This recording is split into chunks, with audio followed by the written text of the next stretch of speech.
Saudara-saudari dan teman-teman yang dikasihi oleh Tuhan Yesus Kristus, kita bertemu kembali dalam program Arus Hayat Voice.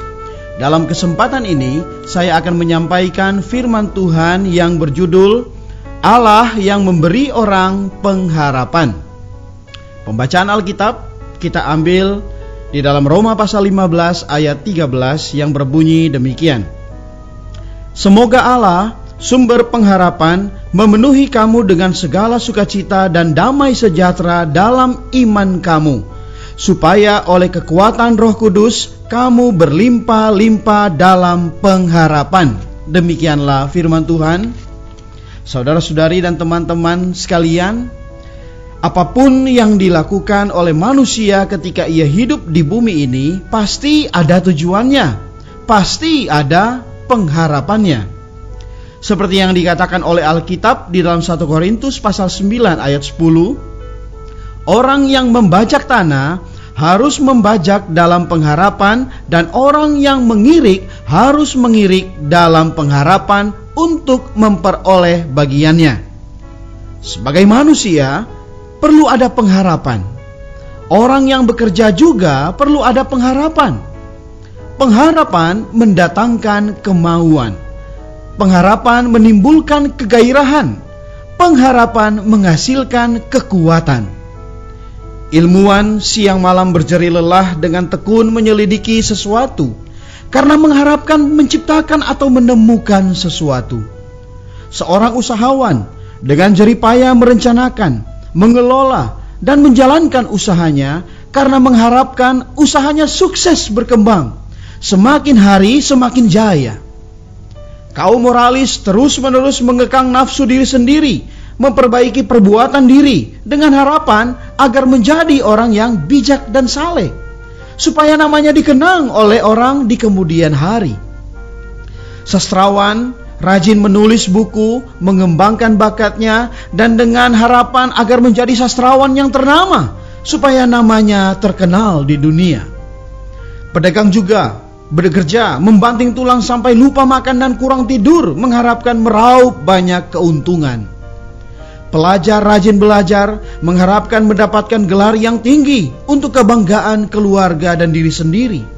Orang muda berjuang mati-matian, mengharapkan menjadi orang muda yang berguna, mengembangkan kemampuannya. Orang tua susah payah memelihara anak-anak, mengharapkan anak-anaknya setelah besar bisa menjadi orang yang sukses melayani orang tua sampai tutup usia.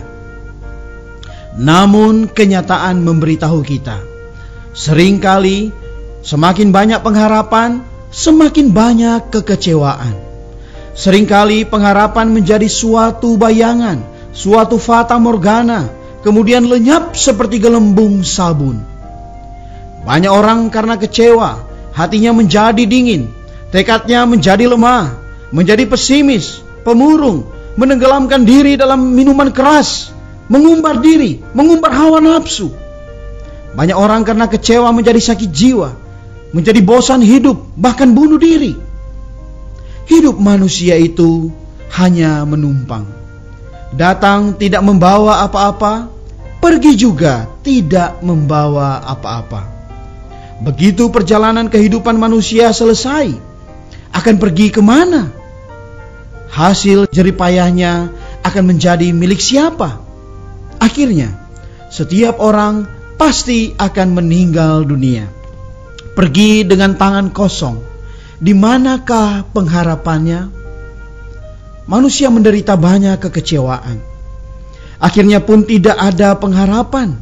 Sungguh kasihan. Namun Allah adalah sumber pengharapan.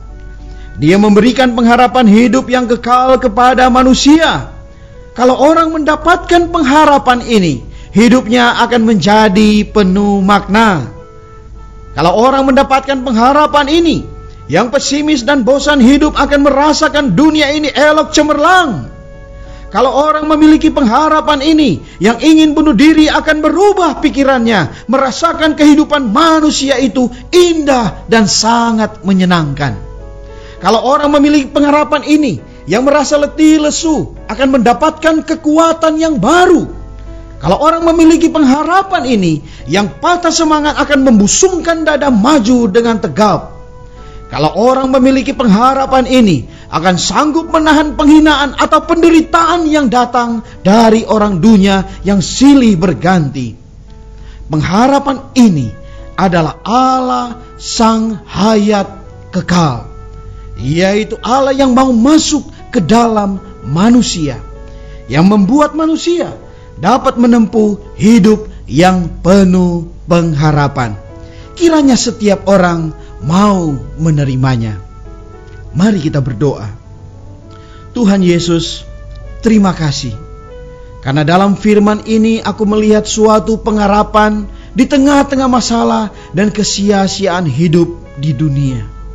Oleh sebab itu Tuhan, aku memutuskan untuk menerima Engkau sebagai Tuhanku, sebagai juru selamatku, menjadi pengharapanku satu-satunya. Amin. Demikianlah firman Tuhan. Sampai bertemu di kesempatan berikutnya. Kasih karunia Tuhan Yesus Kristus menyertai kita semua.